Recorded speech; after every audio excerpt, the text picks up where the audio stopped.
Tomorrow, the curtain falls on another NBA draft, but for these young men, it's not the ending. It's just a prologue as they take their first steps here into the NBA. Jay, when you look back on these past 2 days in a draft that, of course, started with Cooper Flagg, so much anticipation. We got to take a little trip virtually to Newport, Maine, and see everybody there. 3,100 people in this town cheering on Cooper Flagg.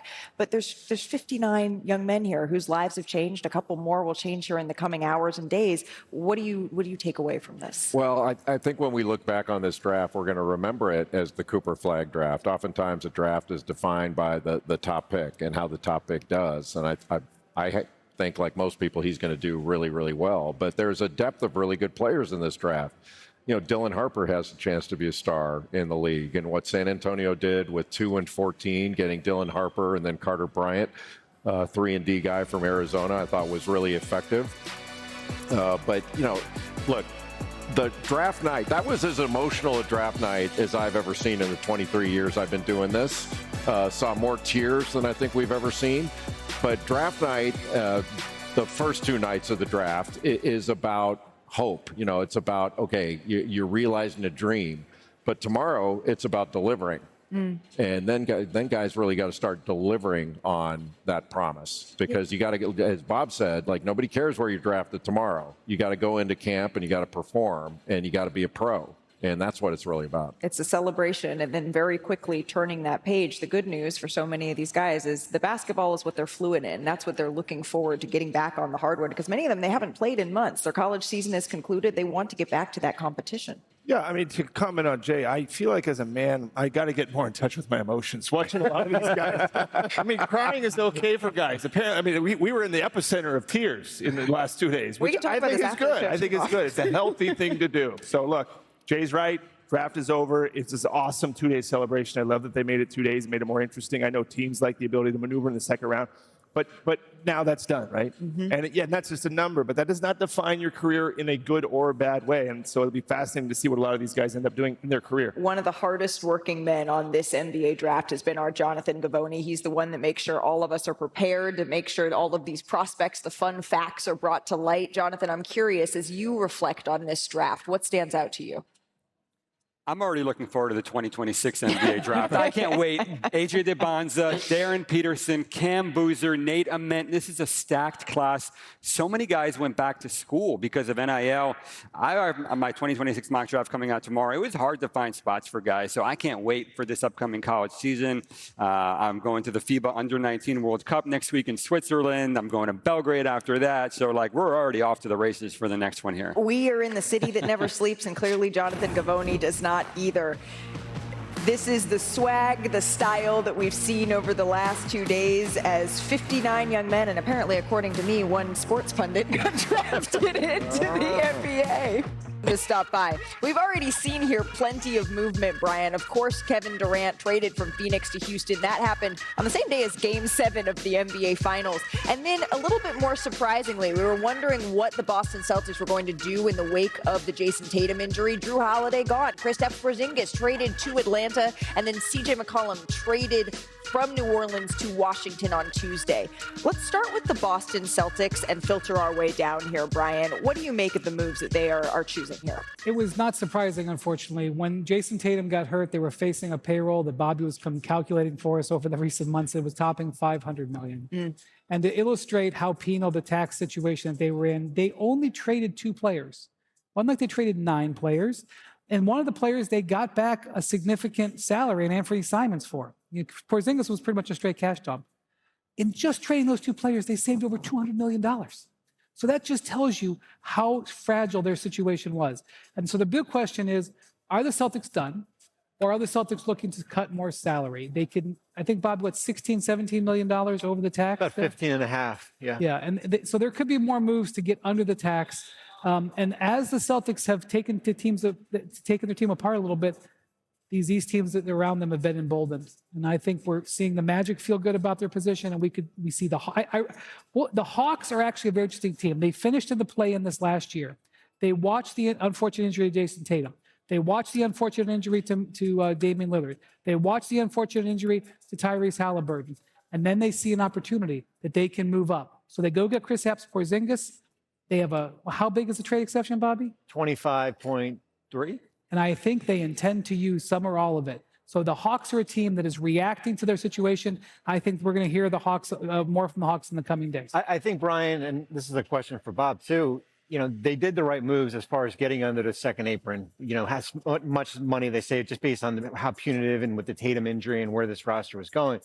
My only concern is if another move is what's left of the roster when Jason Tatum does come back from this injury in 2026, and you're looking at Jaylen Brown and Derek White, because the goal is to continue putting a competitive championship level team around Jason Tatum. And those two guys are, Bob, those guys, those top 25 players are hard to go out and get. That's a tightrope you're walking, because you understand without Tatum, you're being honest, and as harsh as it is, it's not going to be there a year. And I'm assuming he doesn't come back. So they're assuming that, it looks like.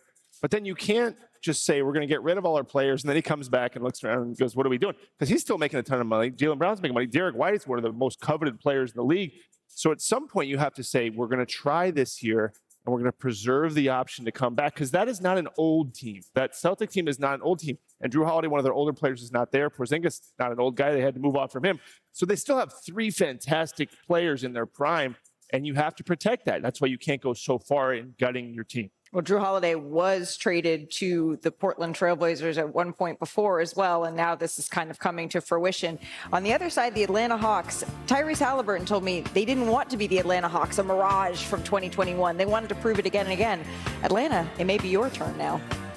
We're about to enter a busy offseason, Brian, and it begs the question for a lot of teams to extend or not extend several stars here. I got a list. I'm checking it twice. Let's start with the champion, shall we? Shai Gilgeous-Alexander. I would extend him. That's my expert analysis.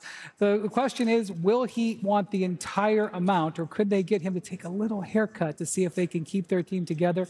They may try that same thing with their other guys, Chet Holmgren and Jalen Williams. They tried that with James Harden a few years ago. It didn't go so well, so we'll see how that goes. He always keeps his braids tight, but I think you could convince him maybe to take a little haircut to keep that team together. How about Luka Doncic? So he can't extend until August 2nd. However, over the next month, really even less, over the next week or two, Lakers need to do some things with their roster. Would be nice to get Luka a center and a rim runner who he really excels along with. It'll be sort of a referendum on where Luka feels about the Lakers and their direction. If he extends, he has given no indication that he will not.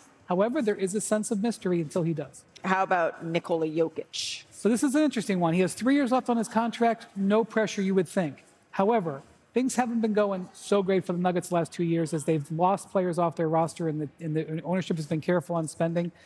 Owner Josh Kroenke just said a couple of days ago that they are going to offer him the max this year, which is a couple of years extension, but he isn't sure he's going to sign it.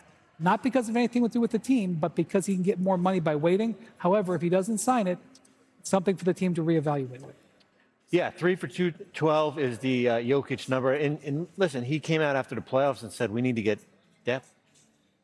Now we're going to see how Denver goes about doing it. It was just about as far, Jay, as we've heard Nikola Jokic go and saying, well, we're not a championship team, and clearly we need a little bit more. Yeah, it seemed like it was a frustrating season last year. They were bumping up on the play-in with 3 games left, won their last 3 after Michael Malone was let go. But can you imagine not having Nikola Jokic on the Nuggets? It's hard for me to imagine. He's been an absolute no-drama, all-delivery superstar to this point. And I love the to this point. Whenever it comes with a Brian Fleury, it's something to pay attention to. How about Devin Booker? The Suns in a little bit of a transition phase. Well, Devin Booker was active in their head coaching search. He was active in some of their other decisions, including Kevin Durant trade, and I think he will be active in signing a 2-year record extension, Bobby. I think it's something like 150. Two for 150. Bob, remember when the salary cap used to be 75 million? That's Devin Booker's first salary in 1 year. Wow. That's unbelievable. 2 for 150. All right, so that's what Devin Booker could be looking at as they've started really that rebuild process. They're not a full rebuild, but rebuilding around Devin Booker. On the other side of this, Monica McNutt, she's going to join us. It's been an emotional last 2 days here at the NBA draft. Jay, you've put this into perspective. I don't know that we've seen more tears, more joy, certainly at times, than we saw in this NBA draft. It was remarkable, and I think overall that's what I'm going to remember from this draft is how emotional it was, all the tears, and as you say, Malika, tears of joy. But come on, Malawatch, all the different stories. It was really a fun 2 days of the NBA draft. It was, and to see the parents, I think, too, and the pop-pops of these young men celebrate in this accomplishment with them. And our Monica McNutt was there for so many of these moments. Monica, you were the person asking the questions that elicited this emotion. You did a fantastic job here over the last 2 days. As you look back on this draft, what are you going to take away from the interactions that you had with these young men? Golly, Malika, it is so special to be a part of a life-changing moment, a dream come true for these young men. I think, to me, in talking to these folks, their confidence in understanding that the next step is not going to be easy, I think is what I appreciated. And sure, we had some sound bites where the confidence resonated, but I think these young people, these young men, in fact, are very honest about the next step in terms of they have to continue to dig in, and this is truly just a glorious and worthy of celebrating, but a beginning indeed. And this is why you are so very good at what you do, because of the range of emotions that we heard these young men display. Because yes, at times we heard from some of the more confident players, even maybe an Ace Bailey saying, you know what, I know, this is where I am supposed to be, but then also the tears that were shed. All of that is good, expected, and what this moment should really be about. Monica's got like 11 jobs, guys, and one of them is covering the New York Knicks. Your videos, by the way, calling the final shots of games, one of my favorite things to look forward to in the NBA season.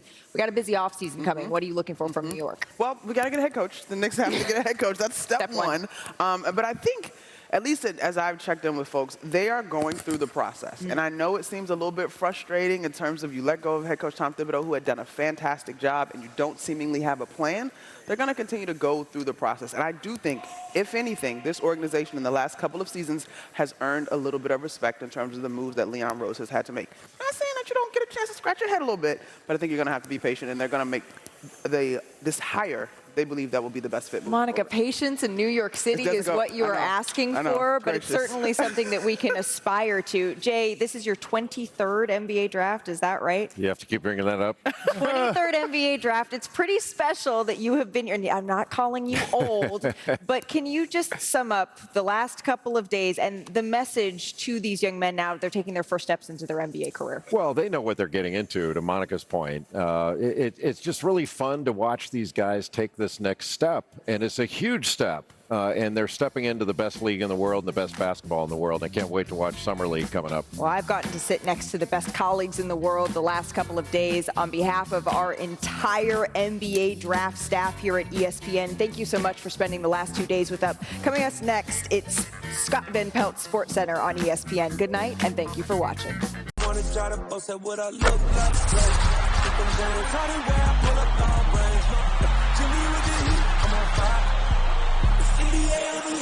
NBA,